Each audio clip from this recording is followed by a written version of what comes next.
Are से बातचीत की हमारे सहयोगी आलोक प्रियदर्शी ने, आपको वो भी सुनवाते हैं। चाइना से लगातार डंपिंग की वजह से स्टील इंडस्ट्री काफ़ी परेशान है। हमारे साथ बातचीत करने के लिए जेएसपीएल के चेयरमैन नवीन जिंदल हमारे साथ हैं। सर, सरकार से लगातार आप लोग संपर्क में हैं कि स्टील पर जो इंपोर्ट ड्यूटी है उसको बढ़ाया जाए। किस तरह से मांग चल रही है और क्या अभी तक स्टेटस है?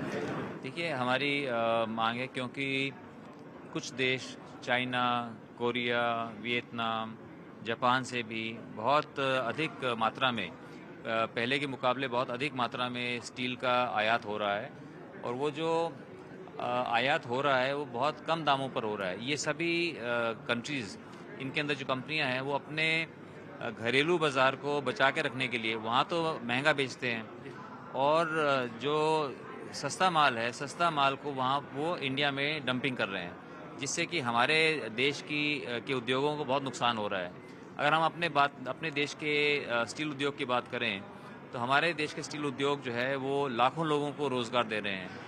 हमारे देश की स्टील इंडस्ट्री वो बिजली को भी सब्सिडाइज करती है, ज़्यादा दाम में बिजली खरीदती है ताकि बाकी लोगों को बिजली सस्ती मिल सके।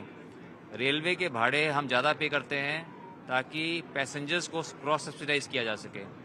इसी तरह से जितने भी मिनरल्स हैं, आयरन ओर है, कोयला है, वो सबसे दुनिया में सबसे अधिक रॉयल्टी भारत में हम पे करते हैं। उसके अलावा जो मिनरल्स अभी ऑक्शन में लिए हैं सभी स्टील कंपनियों ने, उसको 100% प्रीमियम के ऊपर भी दिया गया है।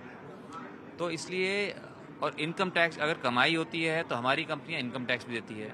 तो इस इंडस्ट्री को बचाने के लिए, क्योंकि आज हमारे लिए बहुत गर्व की बात है कि हमारा देश आज दुनिया के अंदर दूसरे नंबर पर सबसे बड़ा स्टील का निर्माता है, तो ये हम सब के लिए बहुत गर्व की बात है। तो इसको बचा के रखना ताकि हम और बढ़ सकें, और जो सरकार का जो लक्ष्य है कि 2030 तक हम आज 180 मिलियन टन स्टील बना रहे हैं और दुनिया में सेकेंड लार्जेस्ट हैं, और 2030 तक हम इसको 300 मिलियन टन की हमारी कैपेसिटी हो, जिसके अंदर करोड़ों लोग इसमें काम करेंगे।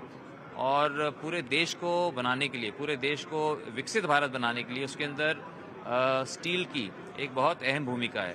तो इसके लिए हमें बहुत आवश्यक है कि हम अपनी स्टील उद्योग को, हम इसको बचा के रखें, इसको मजबूत करें, और आगे आने वाले टाइम में हम अपने CO2 एमिशंस को भी हम कम करना चाहते हैं। तो कार्बन फुटप्रिंट कम करने के लिए भी उसके अंदर बहुत इन्वेस्टमेंट की आवश्यकता है।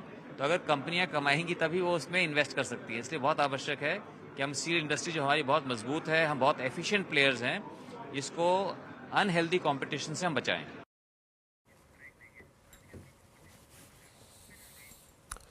तो खास तौर से ना केवल चीन बल्कि अलग अलग क्षेत्रों से स्टील की डंपिंग हो रही है, और उसके ऊपर आप JSPL के चेयरमैन नवीन जिंदल साहब को सुन रहे थे।